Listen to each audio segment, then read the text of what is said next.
मंत्र academy official YouTube channel में बच्चों आपका स्वागत है। आज हम लोग जो चर्चा करने जा रहे हैं वो गणित का पाठ्यक्रम में स्थान, ये पार्ट 1 की हम लोगों ने चर्चा कर ली थी, अच्छे से की थी, उसमें अच्छे क्वेश्चन बताए थे, अच्छी चीजें भी आपको बताई थी। अब हम लोग पार्ट 2 की चर्चा करने जा रहे हैं, गणित का पाठ्यक्रम में स्थान। तो इस टॉपिक में अब हम खुद इसी चीज की चर्चा करने जा रहे हैं जो हमने लाइन लिखी है कि गणित का पाठ्यक्रम में स्थान क्यों जरूरी है, गणित को पाठ्यक्रम में रखना करिकुलम में। ठीक है, इसलिए जरूरी है, ध्यान दीजिएगा, अगर आपने गणित को पाठ्यक्रम में नहीं रखा तो क्या होगा और रखा तो क्या होगा। तो पहले ये देख लेते हैं पॉजिटिव चीज रखने पर क्या होगा और फिर देख लेंगे इससे रिलेटेड नेगेटिव चीज क्या हो सकती है कि क्या दिक्कत होगी। तो देखिए, गणित को पाठ्यक्रम में रखने से ये लाभ होगा कि बच्चे के अंदर, ध्यान दीजिएगा, जो लॉजिकल पॉइंट ऑफ व्यू है, क्या कह सकते हैं, जो लॉजिक्स जो डेवलप होते हैं बच्चे के अंदर, वो बहुत अच्छे से होना शुरू हो जाता है जब गणित को पाठ्यक्रम में करिकुलम में रखा जाता है। पहला पॉइंट, ठीक है। दूसरा पॉइंट क्या है कि मैथ का आप देखें तो जनरली हम लोग देखते हैं कि भाई अगर कोई आइटम लेने गए मार्केट से तो देखते हैं कि भाई 100 रुपए दिया, मान लो 50 रुपए का आइटम दिया तो 50 रुपए वापस कर देगा ना, तो 100 में से 50 माइनस हुआ, 50 मिल गया आपको। कहने का मतलब कि मानव जीवन से, ध्यान दीजिएगा, यानी ह्यूमन लाइफ से इसका बहुत ही क्लोज रिलेशन होता है मैथ का, इसलिए इसको पाठ्यक्रम में रखना बहुत जरूरी है, राइट। ऐसे किसी ने पैसे दिए तो हमको पता चल जाएगा कितने आए, ठीक है, राइट, इन सब चीजों से। अच्छा, दूसरी चीज देखो, लेन देन आप समझ रहे हैं ना, लेन देन अगर बिल्कुल सही है, लेन देन क्या है, बिल्कुल सही है, तो वहां क्या होगा, कैरेक्टर फॉर्मेशन और ये मॉरलिटी की बात होगी, इसमें काफी मदद मिलती है। आप देखिए, कभी कभी कहते हैं कि कुछ लोग बड़े अच्छे हैं, थोड़ा अच्छा हिसाब किताब रखते हैं, कोई गलती नहीं होती उनसे, ठीक। तो नैतिकता का मतलब क्या गलत है क्या सही, इस चीज को आप लॉजिक के बिहाफ पर ही सीख पाएंगे, ठीक है। तो कहने का मतलब कहीं ना कहीं मैथ उसमें काफी इंपॉर्टेंट रोल अदा करती है। ध्यान दीजिएगा, ये पॉइंट इंपॉर्टेंट है कि चरित्र निर्माण और नैतिकता में भी मैथ सहायक होती है, ठीक है, इंपॉर्टेंट होती है। अगला, किसी भी चीज को अगर प्रॉपर और सिस्टमैटिक करना है, किसी भी चीज को सिस्टम में लाना है, तो वहां मैथ का बहुत ही इंपॉर्टेंट रोल होता है। कहने का मतलब कि अगर नियमित क्रमबद्ध रूप से ज्ञान अगर आप ग्रहण करना चाह रहे हैं, हैबिट डेवलप करना चाह रहे हैं आप अपने अंदर, तो किसी भी चीज को अगर सिस्टमैटिक करनी है तो बिना लॉजिक के सिस्टमैटिक नहीं होंगी चीजें, लॉजिक के बिहाफ पर सिस्टमैटिक हो जाएंगी, तो गणित का बहुत ही इंपॉर्टेंट रोल उसमें होता है, राइट। चलिए अगली चीज, अब जितने भी साइंस हैं आप देख लो, सब में लॉजिक्स हैं। लॉजिक्स का मतलब जब लॉजिक की बात हो जाएगा वहां मैथ्स हो जाएगा, ठीक है। तो जितने भी साइंस हैं उनका जो बेस है, बेस वो क्या है, वो मैथ है। कोई चीज अगर ये रियलिज्म की बात कर रहे हैं, रियल साइंस की बात कर रहे हैं, यानी कोई चीज अगर बिल्कुल फिक्स होके आ गई तो वो रियल साइंस में कन्वर्ट हो जाएगी, इसीलिए इसको यथार्थ विज्ञान भी कहा जाता है। भाई हमको क्वेश्चन मिला, हमने क्वेश्चन पूरा प्रॉपर तरीके से सॉल्व कर दिया लॉजिक के बिहाफ पर, फाइनल आंसर आ गया, तो फाइनल जब आंसर आ गया कहने का मतलब बिल्कुल करेक्ट है, तो रियल साइंस में कंसीडर हो जाएगा, राइट। चलिए, अब और क्या चीजें डेवलप होती हैं बच्चे के अंदर, इसकी ट्रेनिंग मिलती है मैथ को अगर पाठ्यक्रम में रख दिया गया तो। पहली चीज ध्यान दीजिएगा मेरे प्यारे बच्चों, बच्चे के अंदर तर्क शक्ति, विचार शक्ति, अनुशासन यानी डिसिप्लिन, आत्मविश्वास, इन सब पर कंट्रोल करने की ट्रेनिंग मिलती है।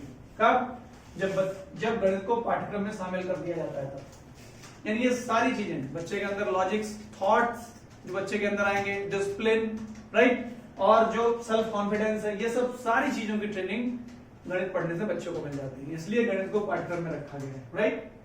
अब अगली चीज, सार्थक, ठीक है, अमूर्त संगत संरचनाओं का अध्ययन, यानी इसमें क्या होता है, इसमें मैथ्स की स्टडी में ये चीज तो बिल्कुल क्लियर हो जाती है कि गणित के अध्ययन से कि कोई चीज सही है कि गलत है, कोई चीज प्रॉपर सिस्टमैटिक है कि नहीं है, जो चीज नहीं दिख रही सामने उसके पीछे का जो लॉजिक है वो कैसा है, तो इन सब सारी चीजों के बारे में जानकारी हो जाती है अगर गणित को पाठ्यक्रम में रखा गया है तो इंपॉर्टेंट बात है, गणित को पाठ्यक्रम में क्यों रखा गया, अगर आप थोड़ा सा ध्यान दें इन सब चीजों में तो सब जगह आपको लॉजिक नजर आएगा। लॉजिक, मैथ का मतलब ही लॉजिक होता है। आप देखिए पहली लाइन में, दूसरे लॉजिक है तभी तो जान पाएंगे मेरे पैसे कम हो रहे ज्यादा हो रहे हैं। कैरेक्टर फॉर्मेशन और मोरालिटी में, इसमें भी तो जज करेंगे कौन सी चीज कौन सी सही है कौन सी चीज गलत है, तो लॉजिक के बिहाफ पर ही तो करेंगे उसको। तो कहीं ना कहीं सारी चीजों में देखिए आप लॉजिक की बात हो रही है। अच्छा, अब ये तो मैंने फायदे आपको बता दिए, नुकसान क्या होगा, इसका डिमेरिट क्या है। इसकी डिमेरिट सबसे बड़ी ये है कि अगर गणित को पाठ्यक्रम में नहीं रखा गया तो सबसे ज्यादा दिक्कत कहां आनी है, सबसे ज्यादा दिक्कत आनी है कि बच्चे का जो मेंटल डेवलपमेंट है वो प्रभावित हो जाएगा, उस पर इंपैक्ट पड़ेगा। वो अच्छे से, जब उसके लॉजिक से बेहतर नहीं होंगे तो वो चीजें बेहतर करेगा कैसे, कम समय की चीजें बहुत ज्यादा टाइम लेगा। तो कहने का मतलब अगर गणित को पाठ्यक्रम में स्थान नहीं दिया गया तो बच्चे का जो मानसिक विकास है या बौद्धिक विकास वो प्रभावित होगा या अवरुद्ध हो जाएगा, राइट। तो ये रखने के ये फायदे और ना रखने के ये नुकसान जो मैंने आपको बताया। अच्छा, अब हम लोग देखेंगे कि जो मैथ्स की जो बेसिक स्ट्रक्चर होता है, गणित की जो आधारभूत संरचना है, बेसिक स्ट्रक्चर ऑफ मैथ। देखिए क्वेश्चन पूछा जा सकता है कि गणित की जो आधारभूत संरचना होती है वो कितनी होती है, थ्री होती है, 3 टाइप्स की होती है। पहला एल्जेब्रिक स्ट्रक्चर होता है, बीजगणितीय संरचना। एल्जेब्रिक स्ट्रक्चर में एडिशन, मल्टीप्लिकेशन और सामान्यीकरण, देखो 3 पॉइंट हैं। इस 2 पॉइंट से तो आप क्लियर हैं, यानी योग और गुणा से तो क्लियर है आपका। लेकिन सामान्यीकरण क्या होता है, सामान्यीकरण ये होता है कि किसी समस्या का समाधान अगर आप कम स्टेप्स में, कम पदों में कर रहे हैं, कम चरण में कर रहे हैं, तो दैट इज कॉल्ड जनरलाइजेशन या सामान्यीकरण। फिर से सुन लीजिएगा, सामान्यीकरण का मतलब होता है किसी समस्या का समाधान कम स्टेप्स में करना क्या कहलाता है, सामान्यीकरण कहलाता है। जैसे मान लीजिए कोई क्वेश्चन आपके पास बार बार एक ही टाइप के क्वेश्चन आ रहे हैं, तो पहली बार तो आप टाइम लेंगे, दूसरी बार भी लेंगे, तीसरी बार भी लेंगे, लेकिन जैसे जैसे आप क्वेश्चन करते जाएंगे वैसे वैसे आप उसके स्टेप्स कम करते जाएंगे, ठीक है। तो वो सामान्यीकरण, राइट। और दूसरा है तल रूप, प्लेन स्ट्रक्चर। ये क्या है भाई, इसमें सीमा, लिमिट, जैसे कह दिया गया कि आप 100 रुपए से ज्यादा खर्च नहीं कर सकते, आपकी लिमिट हो गई, राइट। समीपता का मतलब या निकटता का मतलब बिल्कुल अप्रॉक्स, उसी के नजदीक। जैसे आप अगर राउंड ऑफ की बात करें, मैं कहूं कि कोई चीज 96.7 है, तो इसको अगर मैं कहूं किसके समीप है, तो ध्यान दीजिएगा 0.5 या 0.5 से ऊपर होगा तो किसके करीब हो जाएगा, ये 97 के करीब हो जाएगा, ठीक है। अगर ये 0.5 से कम है, जैसे होता 96.4 होता, तो ये किसके करीब होता, ये हो जाता 96 के करीब, यानी समीप हो जाता, राइट। तो ये सीमा, समीपता या निकटता एक ही चीज है, ठीक है। ये लिमिट और ये अप्रोक्सीमेशन की बात कर रहे हैं हम लोग, राइट। ये क्लियर हुआ। क्रमिक का मतलब क्या होता है, सीक्वेंशियल स्ट्रक्चर की बात हो रही है। तो सीक्वेंस में केवल 2 ही चीजें होती हैं, या तो आगे वाला उससे छोटा होगा या तो उससे बड़ा होगा, या तो ग्रेटर होगा या तो लेसर होगा, ठीक है। ग्रेटर देन या लेस देन होगा, राइट। ये चीज, तो 3 टाइप की स्ट्रक्चर होती मैथ में, बेसिक स्ट्रक्चर। एक एल्जेब्रिक होता है, बीजगणितीय संरचना होती है जिसमें जोड़ना, गुणा करना और सामान्यीकरण मैंने बताया। दूसरा ये प्लेन स्ट्रक्चर होता है, इसमें मैंने 2 चीजों की चर्चा की, लिमिट, समीपता या निकटता। तीसरी चीज क्रमिक यानी सीक्वेंशियल की चर्चा की हमने। क्रमिक में भाई क्रम से कोई चीज आ रही है तो बड़ा और छोटा ही हो सकती है, राइट। तो वो मैंने बताया आपको, छोटा और बड़ा, ठीक है। तो ये पॉइंट हो गया आपका। अच्छा, अगला जो पॉइंट है वो ये है कि जो हम पाठ्यक्रम की रचना कर रहे हैं, जो हम निर्माण कर रहे हैं, उसके कौन कौन से सिद्धांत हो सकते हैं, यानी principle of curriculum formation and construction, क्या क्या हो सकता है। तो देखिए ध्यान दीजिएगा, पाठ्यक्रम को बनाने में सारी चीजें बिल्कुल सिस्टमैटिक होनी चाहिए। पाठ्यक्रम कैसा होना चाहिए आपका, फ्लेक्सिबल होना चाहिए, लचीला होना चाहिए। लचीलेपन का सिद्धांत, यानी हर बच्चा उसमें एडजस्ट हो जाए, अपने को एडजस्ट कर ले, लचीलेपन का सिद्धांत। और उसमें जो भी पाठ्यक्रम बनाया जाए वो एक्टिविटी बेस्ड हो, तो क्रियाशीलता का सिद्धांत, समझ रहे हैं। और क्या हो आगे, वो यूजफुल और हेल्पफुल भी हो, ठीक है, यानी कि उपयोगिता का सिद्धांत उसमें होना चाहिए, चीजें उपयोगी होनी चाहिए। और पाठ्यक्रम करिकुलम ऐसे बनाया जाए कि जो छोटे बच्चों की छुट्टी होती है उसका मिसयूज ना हो, उसका यूज हो। यूज मतलब अवकाश के सदुपयोग का सिद्धांत, इसको भी ध्यान में रखना है, ठीक है।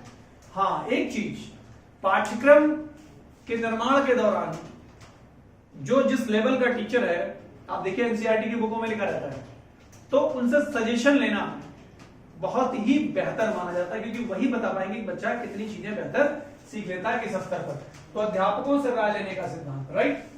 अच्छा, बाकी अगला है सहसंबंध का सिद्धांत, प्रिंसिपल ऑफ कोरिलेशन। जो भी आप बनाएं, जो भी पाठ्यक्रम में चीजें बनाई जाएं, उसको कहीं ना कहीं चीजें रिलेट करके सिखाई जाए। आप छोटे बच्चों को देखिए, उनके आसपास के जो आइटम होते हैं उसी से रिलेटेड उनको जोड़ना घटाना बड़ा भाग सिखाया जाता है। प्रिंसिपल ऑफ ये कोरिलेशन, चीजों को जोड़कर बताया जाए पाठ्यक्रम में। अनुशासनिक मूल्यों का सिद्धांत, बिल्कुल, इससे क्या होगा, पाठ्यक्रम के सिद्धांत में ये सबसे ज्यादा इंपॉर्टेंट है। मैंने अभी पहले चर्चा की थी, ध्यान दीजिएगा। जब मैं गणित को पाठ्यक्रम में रख रहा था तो बच्चे के अंदर डिसिप्लिन, अनुशासन, ठीक है, विकसित होता है, ठीक है, इसको रखने से। तो कहने का मतलब उसी से रिलेटेड अनुशासनिक मूल्यों का सिद्धांत, ठीक, यानी जो डिसिप्लिन है वो सारी चीजें रखी जाए पाठ्यक्रम के दौरान, कि कब क्या और कैसे करनी है, राइट। तो ये अनुशासनिक मूल्यों का सिद्धांत हो गया। मनोवैज्ञानिक सिद्धांत, मनोवैज्ञानिक चीजें आप जानते हैं, सारी चीजें चाइल्ड सेंटर्ड होनी चाहिए, यानी बच्चे पर फोकस्ड होनी चाहिए, जिससे बच्चे की मनोवैज्ञानिक आवश्यकताओं की पूर्ति हो सके। तो ये मैंने पाठ्यक्रम की रचना और निर्माण के सिद्धांत बनाए। कैसा होना चाहिए सिद्धांत? लचीला होना चाहिए, फ्लेक्सिबल होना चाहिए, क्रियाशीलता होनी चाहिए, यानी एक्टिविटी बेस्ड होना चाहिए, क्या हो वो, उपयोगी होना चाहिए, ठीक है, यानी क्या होना चाहिए, आगे उसका बच्चा यूज भी कर सके। अवकाश के यानी बच्चे की जो छुट्टी मिलती है उसको भी ध्यान में रख के पाठ्यक्रम बनाया जाए, और सहसंबंध चीजों को जोड़कर सिखाया जाए बच्चे को। अनुशासनिक मूल्य, डिसिप्लिन से रिलेटेड जितनी भी वैल्यूज हैं उसका भी प्रिंसिपल होना चाहिए, वो सब चीजें ध्यान में रखते हुए बनाई जानी चाहिए। और बच्चों को जरूर ध्यान में रखा जाए, बच्चों की मनोवैज्ञानिक चीजें जो हैं वो ध्यान, यानी मनोवैज्ञानिक आवश्यकताओं का जरूर ध्यान रखा जाए। तो ये सब जो सिद्धांत है वो पाठ्यक्रम की रचना में इस्तेमाल होने चाहिए। अच्छा, अब अगला जो पॉइंट है वो आप देखेंगे कि गणित शिक्षण के मूल्य, वैल्यूज ऑफ मैथ्स टीचिंग, क्या क्या हो सकते हैं गणित शिक्षण की वैल्यूज, वैल्यूज यानी मूल्य क्या हो सकता है भाई? बौद्धिक मूल्य हो सकता है, कहते बड़ा इंटेलिजेंट आदमी भाई, सब उसकी रिस्पेक्ट करते हैं, बहुत अच्छा है, बहुत बढ़िया बोलता है, बहुत चीजें बहुत अच्छे से कर लेता है, तो बौद्धिक मूल्य, इंटेलेक्चुअल वैल्यूज, ठीक है। सामाजिक मूल्य, सोशल वैल्यूज, सामाजिक दायरे में रहता है, चीजें मेंटेन करके चलता है, ठीक है। सांस्कृतिक मूल्य, कल्चरल वैल्यूज, प्रयोगात्मक मूल्य, एक्सपेरिमेंटल वैल्यूज, जीविकोपार्जन संबंधी मूल्य, वोकेशनल वैल्यूज, वैज्ञानिक दृष्टिकोण से संबंधित मूल्य, साइंटिफिक जो पॉइंट ऑफ व्यू है उससे रिलेटेड वैल्यूज की बात कर रहे हैं। तो गणित शिक्षण के जो मूल्य हैं मेरे प्यारे बच्चों, यानी गणित के पाठ्यक्रम में अगर हम बात करें तो उसमें जो बच्चे के अंदर जो वैल्यूज डेवलप होती हैं वो कौन कौन सी हैं?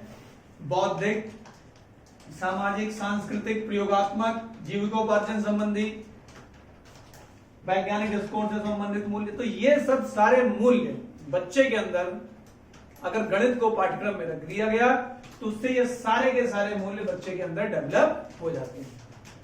आप देखिए, जो बच्चे काफी अच्छे होते हैं पढ़ने में, तो ये सारी की सारी क्वालिटीज बच्चे के अंदर डेवलप हो जाती हैं। जैसे कहते हैं ना, बड़े अच्छे परिवार से बच्चा नहीं था, मतलब उसकी फाइनेंशियल कंडीशन ठीक नहीं थी, लेकिन वो क्या कर गया, वो आईएएस बन गया या वो टीचर बन गया, कुछ भी बन गया। तो कहने का मतलब जीविकोपार्जन संबंधी मूल्य, अगर गणित आ रही बच्चे को तो बिल्कुल अपना वो जीविकोपार्जन कर सकता है, राइट। चलिए आगे इसी क्रम में हम लोग देखेंगे एक जो सबसे इंपॉर्टेंट और टैग लाइन है इसकी गणित के पाठ्यक्रम में स्थान की, कि पाठ्यक्रम और बालक को हमने दो जगह रख दिया। अब सवाल है मेरा और आपके लिए बहुत इंपॉर्टेंट लाइन है कि पाठ्यक्रम के लिए बालक होता है कि बालक के लिए पाठ्यक्रम होता है? तो ध्यान दीजिएगा, बालक हमेशा शिक्षा के केंद्र में होगा या शिक्षण के केंद्र में होगा, राइट। तो पाठ्यक्रम के लिए बालक नहीं होगा, पाठ्यक्रम के लिए बालक नहीं होगा, ध्यान रखिएगा। तो किसके लिए होगा? बालक के लिए पाठ्यक्रम होगा। किसके लिए होगा?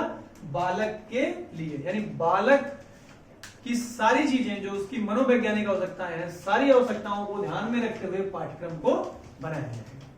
तो ये सबसे इंपॉर्टेंट लाइन थी इसकी जो मैंने बताई। बाकी ओवरऑल मैंने आपको एक्सप्लेन कर दिया है। गणित का पाठ्यक्रम में स्थान ये पार्ट 2 था। अब इस पर आगे हम लोग प्रैक्टिस करेंगे। धन्यवाद।